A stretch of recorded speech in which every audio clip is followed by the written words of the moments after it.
Selama ratusan tahun, wilayah yang kini kita kenal sebagai Indonesia berada dalam pusaran perebutan kekuasaan global.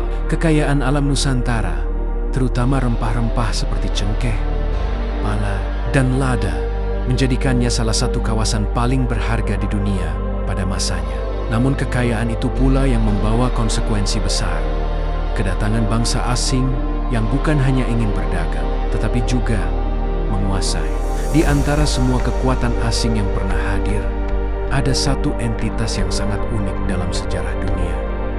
Sebuah perusahaan dagang yang memiliki kekuasaan layaknya negara. Perusahaan itu adalah Verenigde Oost-Indische Company, atau bisa disebut dengan VOC. VOC bukan sekadar organisasi bisnis biasa. Ia memiliki tentara armada perang, hak mencetak uang, membangun benteng, bahkan hak membuat perjanjian politik dengan karujen-karujen lokal.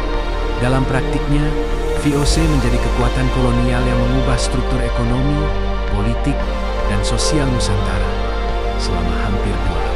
Kisahnya bukan hanya tentang perdagangan rempah, tetapi juga tentang ambisi, strategi politik, kekerasan, manipulasi, dan dampak panjang terhadap masyarakat lokal. Pada abad ke-15 hingga ke-16, bangsa Eropa mengalami perubahan besar dalam bidang ekonomi dan teknologi pelayaran. Jalur perdagangan darat menuju Asia yang sebelumnya dikuasai kekuatan Timur Tengah menjadi sulit diakses, sehingga negara-negara Eropa berlomba mencari jalur laut langsung menuju sumber rempah-rempah. Rempah bukan sekadar bumbu makanan pada masa itu. Nilainya setara emas. Digunakan untuk pengawet makanan, obat-obatan, parfum, hingga simbol status sosial. Permintaan rempah di Eropa sangat tinggi. Portugis menjadi bangsa Eropa pertama yang mencapai Asia Tenggara melalui jalur laut. Diikuti oleh Spanyol, Inggris, dan Belanda. Awalnya hubungan dengan kerajaan-kerajaan lokal bersifat perdagangan biasa. Namun, persaingan antar bangsa Eropa semakin memanas. Kontrol atas sumber produksi menjadi tujuan utama, bukan sekadar membeli barang dari pedagang lokal. Dari sinilah kolonialisme ekonomi mulai berubah menjadi kolonialisme kekuasaan. Sejarah VOC mengajarkan bahwa kekuasaan bisa lahir dari kombinasi ekonomi, politik, dan militer.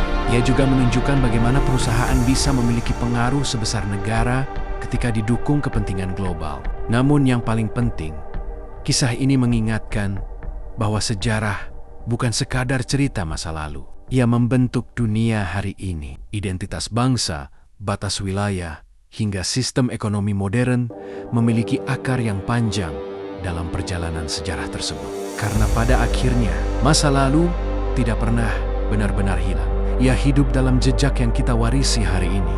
Pada tahun 1602, pemerintah Belanda menyatukan berbagai perusahaan dagang kecil menjadi satu kekuatan besar bernama VOC.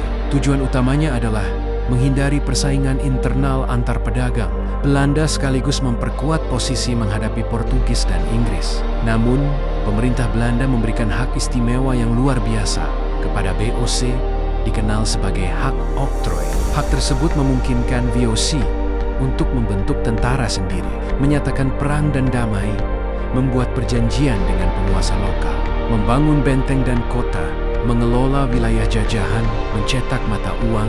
Dengan hak-hak ini, VOC pada dasarnya menjadi negara korporasi pertama dalam sejarah modern.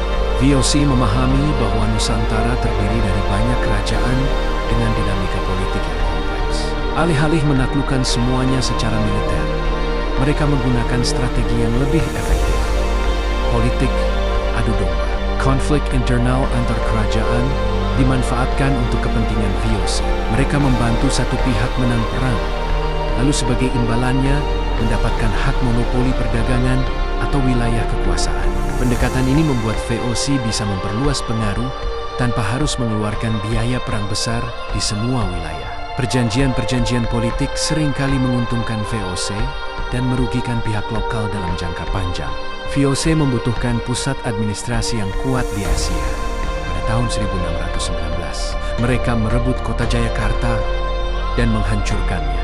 Di atas reruntuhan kota itu, dibangun pusat kolonial baru bernama Batavia, yang kini dikenal sebagai Jakarta. Tokoh penting dalam peristiwa ini adalah Jan Pieter Sunko, Gubernur Jenderal VOC yang terkenal ambisius dan keras.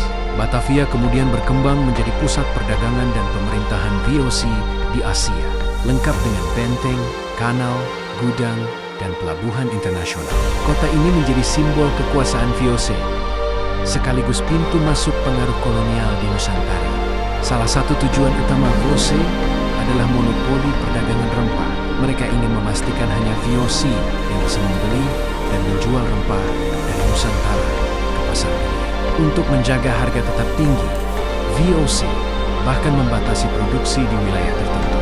Di Kepulauan Banda, pusat produksi pala dunia, kebijakan VOC sangat keras. Penduduk dipaksa menjual hasil panen hanya kepada VOC dengan harga yang ditentukan. Perlawanan lokal berujung konflik besar yang mengubah struktur masyarakat secara drastis di wilayah tersebut, termasuk di kawasan seperti Banda Neira. Monopoli ini membawa keuntungan besar bagi VOC, tetapi bagi masyarakat lokal seringkali berarti kehilangan kebebasan ekonomi. Kehadiran VOC membawa perubahan besar dalam kehidupan masyarakat Nusantara.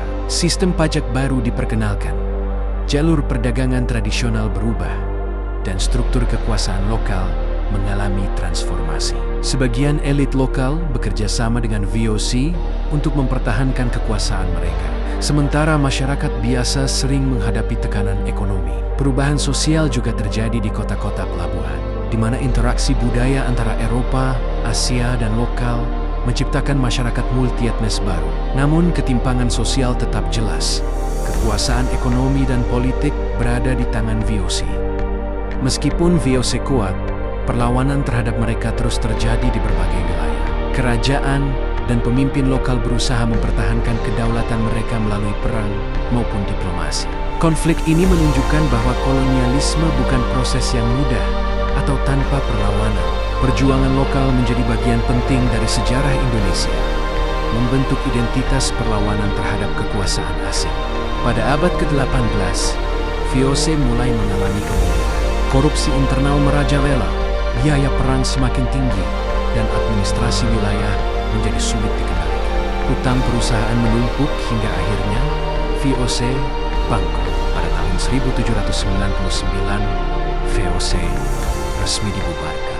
Namun, kekuasaan kolonial tidak berakhir. Wilayah VOC diambil alih langsung oleh pemerintah Belanda, yang kemudian melanjutkan kolonialisme hingga abad ke-20. Jejak VOC masih terasa hingga sekarang. Banyak kota pelabuhan, sistem administrasi, pola ekonomi, bahkan struktur sosial Indonesia memiliki akar dari masa kolonial VOC. Infrastruktur, sistem perdagangan global, dan dinamika politik modern tidak bisa dilepaskan dari periode ini. Memahami VOC berarti memahami bagaimana Indonesia terbentuk dalam konteks sejarah global. Ini bukan hanya kisah penjajahan, tetapi juga kisah interaksi budaya, konflik kekuasaan, dan perubahan sosial besar. Sejarah VOC mengajarkan bahwa kekuasaan bisa lahir dari kombinasi ekonomi, politik, dan militer. Ia juga menunjukkan bagaimana perusahaan bisa memiliki pengaruh sebesar negara ketika didukung kepentingan global.